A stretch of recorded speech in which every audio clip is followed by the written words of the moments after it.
जितने छोटे बनोगे उतने बड़े हो जाओगे। बड़े बनने का एक ही रास्ता है, अपने आप को छोटा बना लीजिए। मान्यवर, छोटे बनो, कुछ नहीं बिगड़ता। थोड़े से छोटे बन जाओ, क्या बिगड़ जाएगा? एक बात याद रखना, एक आदमी मेरे चरणों में आया, लोगों ने मेरा परिचय कराया, महाराज ये बहुत बड़े आदमी हैं। मैंने देखा बड़ा आदमी है तो 5 फीट 4 इंच का। बोले महाराज बहुत बड़ा है। मैंने कहा कहां से बड़ा है? बोले महाराज ये बहुत बड़ा आदमी है। मैंने कहा यार मुझे तो ये 5 फीट 4 इंच का ही दिख रहा है, ये बड़ा। अरे बोले ऐसे बड़ा नहीं। तो मैंने कहा कैसे बड़ा? बोले ऐसे बड़ा। समझ गए क्या? इनका पैसे में बड़ा? बोले हाँ। एक बात याद रखना, महल सोने का मिट्टी पे खड़ा होता है, एक दिन वो महल मिट्टी में मिला होता है। और वजन इंसान का तराजू से तोलने वालों, आदमी तन से नहीं, आदमी मन से बड़ा होता है। ध्यान रखिए, शरीर से कोई बड़ा थोड़ी होता है। जिसका जितना बड़ा मन वो उतना बड़ा इंसान। दायरे दिल को दरिया दिल बनाओ, संकुचित मत करो। जितना बड़ा दिल होगा उतने बड़े आपका जीवन होगा। हनुमान ने राम के चरणों में, एक कथा है आज की, बड़ी प्यारी सी कथा है, कथा का प्रवचन है।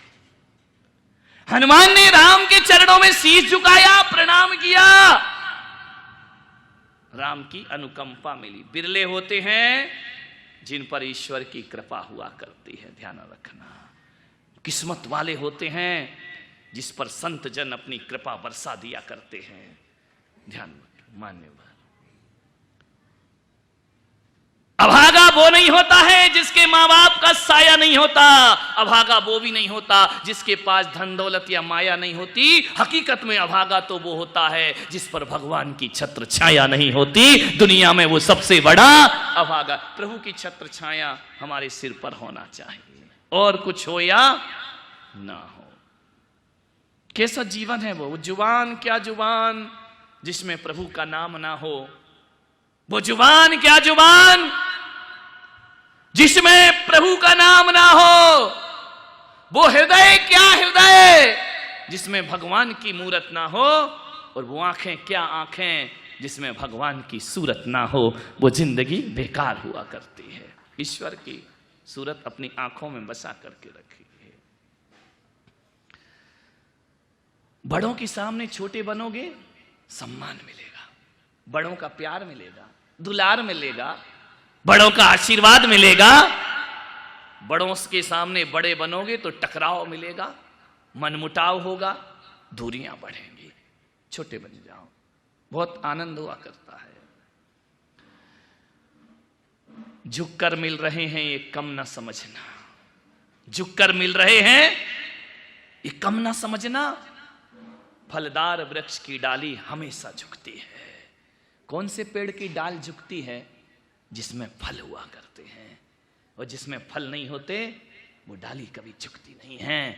जो कच्ची कैरी जानते, आम की जानते, कच्ची होती है, कड़क होती है, वो झुकती नहीं है, कड़क रहती है। लेकिन जैसे जैसे उसमें बड़कपन आता है वो पकना प्रारंभ करती है।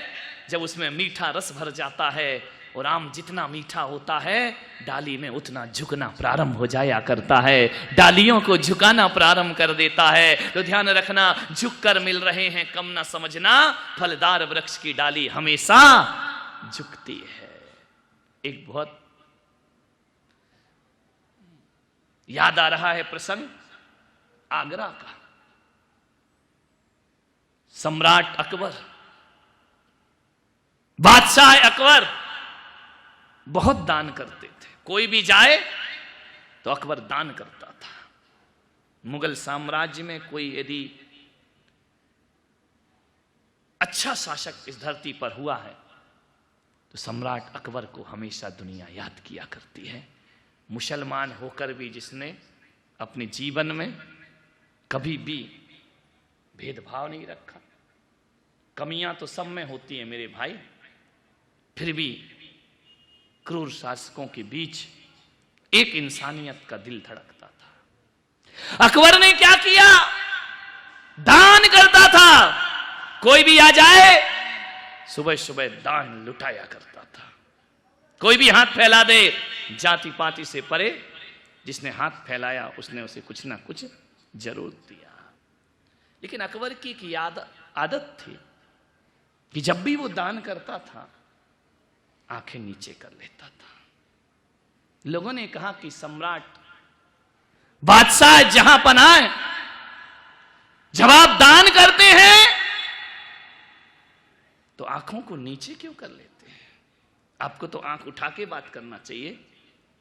मालूम है अकबर ने एक बहुत बड़ी बात बोली कि देनहार कोई और है, भेजत है दिन रैन। मैं क्या देता हूं?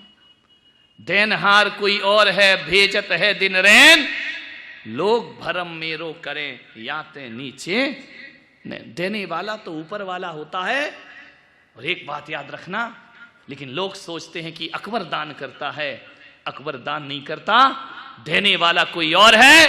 और जब लोग मेरा भ्रम पालते हैं, मेरी निगाहें नीची हो जाया करती हैं। नीची निगाह करके दो, ध्यान रखिए। एक तो कहता है कि मैंने दान दिया है, और एक कहता है मैं सौभाग्यशाली हूं कि आपने मेरा दान स्वीकार किया है। ध्यान रखिए, दोनों में बड़ा अंतर होता है। एक देने में अहंकार है, एक कह रहा स्वीकार करो, मैं आपको प्रणाम करता हूं, मेरा जीवन धन्य है कि आपने मेरा दान स्वीकार कर लिया है। जीवन की वृत्तियों को समझने का प्रयास करिए, झुक कर जियो। बहुत कुछ मिलता है झुकने में। इसीलिए तो धर्म की शुरुआत जब भी होती है तो सबसे पहली शुरुआत प्रणाम से हुआ करती। प्रणाम करिए, नमस्कार करिए। किसी से कुछ भी पाना है, झुककर ही आप पा सकते हो। अकड़ के दुनिया में किसी को कुछ नहीं मिलता। कभी ख्याल किया अपने मुंह में कितने दांत हैं? नहीं, जिनके निकल गए उनसे नहीं पूछ रहा। 32 दांत है ना, समझ ना। जिह्वा कितनी है? अकेली है ना। एक बात बताओ, जीभ और दांत दोनों का अनुभव होगा। दांत कब आते हैं? महिलाएं बताओ। जन्म के कुछ 6 महीने वाली बैठी हैं, कुछ 2 साल वाली, कुछ 1 साल वाली। अरे मान लो कि साल भर लमसम, लगभग साल भर में दांत आ जाते हैं।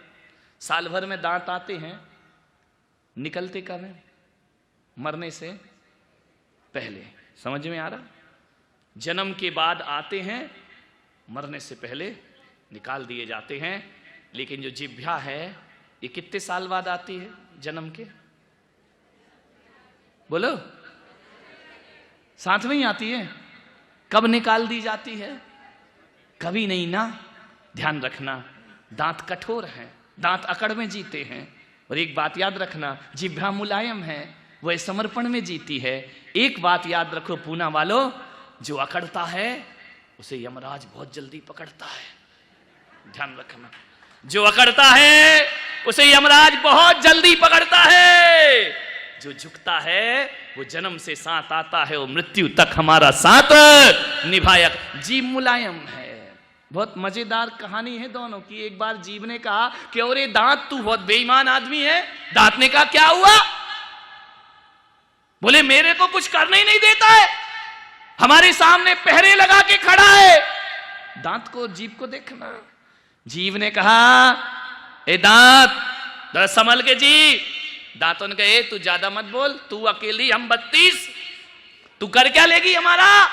दांत ने कहा कि हम 32, तू अकेली। बोले देख तू है बहुत बेईमान। जीभ ने कहा, बोले क्यों? कि तू हमें पहरा दे के खड़ा रहता, हमारी दिन भर रखवाली करता है। बोले रखवाली नहीं, ज्यादा बोलने की जरूरत नहीं, हम वो दांत हैं, तू ज्यादा गड़बड़ करेगी ना तो हम तुझे काट लेंगे। जीभ ने कहा तुम मुझे काट लोगे? बोले हाँ। बोले बात क्या है? बात यह है कि कठोर कठोर तो यार तू हमसे चबवाती है। जीभ कठोर कठोर जो भी आता है अनाज वो हमसे चबवाती है, और गुलाब जामुन खुद चट कर जाती है, हमारा नंबर ही नहीं आता है। दोनों में लड़ाई हो गई। लिक्विड रबड़ी मलाई तो तू खा जाती है, वो चना कठोर आया तो बोले तू चबा के हमको दे, नौकरी करवाती हमसे। दांत ने कहा अब ज्यादा मत कर, हम तुझे काट लेंगे। जीव ने कहा तुम कुछ नहीं कर सकते। बोले नहीं, यदि काट लिया तो तू बचेगी नहीं। जीव ने कहा बेटा तुम 32 मिलके मुझे काटोगे ना, मैं अकेली ऐसी बात बोल दूंगी कि 32 के 32 सामने वाला उखाड़ के फेंक देगा। ध्यान रखिए, मैं अकेली एक बात में 32 उखड़वा दूंगी। ध्यान रखना मान्यवर, झुको, झुकने से बहुत कुछ मिलता है जीवन में। हनुमान झुक गए, राम ने अपना आशीष रख दिया। बड़ा पावन प्रसंग है ये रामायण का। राम ने हनुमान से कहा कि हनुमान एक बात तो बताओ, तुम मेरे चरणों में झुके, मैंने अपना आशीष रख दिया। हनुमान ने कहा मेरा जीवन धन्य हो गया, मेरी जिंदगी धन्य हो गई, मेरी सेवकाई धन्य हो गई महाराज, आपके चरणों में झुक के आशीर्वाद को प्राप्त करके। राम ने कहा कि हनुमान आज मेरा मन हो रहा है कि मैं तुम्हें कुछ दे दूं। हनुमान ने कहा नहीं प्रभु, बड़ी कृपा है, बड़ी दया है, क्या चाहिए, मैं आपका भक्त हूं, इससे बड़ी दौलत क्या होती है। राम ने कहा नहीं हनुमान, जिसने मेरा संकट में साथ दिया है उसको मैंने कुछ ना कुछ जरूर दिया है। अंगद ने मेरा साथ दिया तो किष्किंधा का राजा बना दिया, सुग्रीव ने मेरा साथ दिया उसे सम्राट बना दिया, विभीषण ने मेरा साथ दिया मैंने उसे लंका का राजा बना दिया। पर हनुमान जो साथ तुमने दिया है वो साथ तो मेरा किसी ने नहीं दिया है। हालांकि जंगल में रह के एक एक जानवरों ने मेरा साथ दिया है, जटाइयों ने मेरा साथ दिया, मैंने उसे बैकुंठ पहुंचा दिया, स्वर्ग पहुंचा दिया, तुम्हें कुछ नहीं दिया हनुमान।